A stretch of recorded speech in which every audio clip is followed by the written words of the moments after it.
Ai tati barali yawe linyumizibwe rihewe kitinisa. Oli murungi kandi oli mukuru mukama. N'embabazi zawe zikaraho ebiro byona. Webale tata w'embabazi zawe nyingi.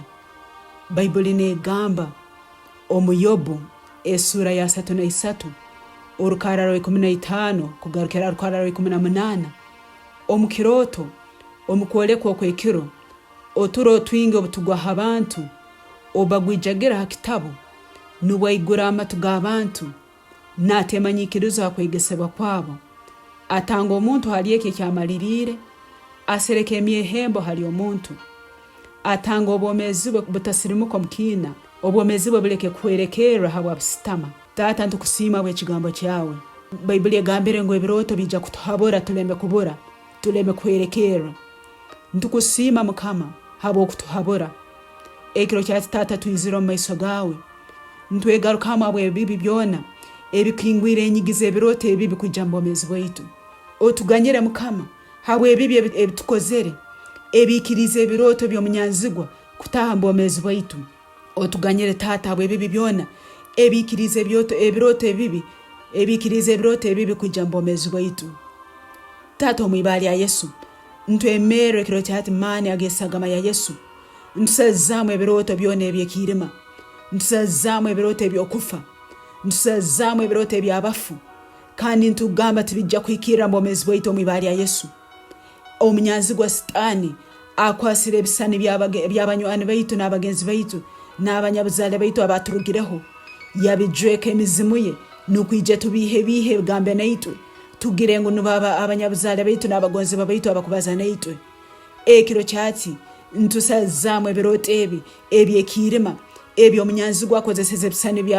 by'abagonzi baitu kwija kutubungira mu Birooto ntusazamu Ebirooto byabafu ntusazamu Ebirooto ebyabafu ntubisazamu ekiro kyati Mwibara ya Yesu Ebirooto ebyabafu ebikwija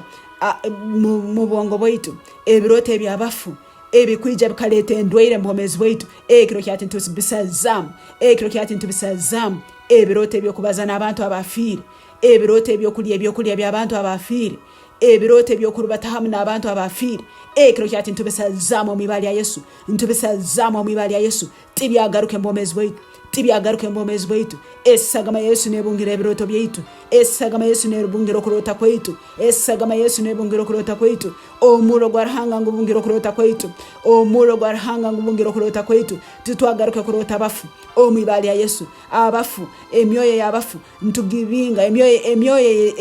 eyejekere ebisani by'abafu ntugibinga mu Obwomezibwe bwaitu ekiro kyati emyoyo eyejekere ebisani by'abagonzi baitu abafire ekiro kyati ntugisiba ekiro kyati ntugisiba emizimu eyejekere ebisani by'abagonzi baitu nukwija kutubihabiya ekiro kyati emizimu egintugisiba kandi ntugeragera kugenda munsi eyirungu Mwibara ya Yesu ntusibe emizimu egi kandi ntugeragera kugenda munsi eyirungu Mwibara ya Yesu ntusibe emizimu egi kandi ntugeragera kugenda munsi eyirungu Mwibara ya Yesu mukama bakama bungira Ebirooto byaitu ekiro kyati bungira Ebirooto byaitu ekiro kyati nesagama ya Yesu mukama bakama bungira Ebirooto byange ekiro kyati nesagama ya Yesu mukama bakama bungira Ebirooto byange ekiro kyati n'omuro gwa Ruhanga omwomezi ai mukama bungira Ebirooto byange ekiro kyati nesagama ya Yesu n'ekigambo kya Ruhanga n'omuro gwa Ruhanga Mwibara ya Yesu ai mukama bungira Ebirooto byange ekiro kyati n'ekigambo kya Mukama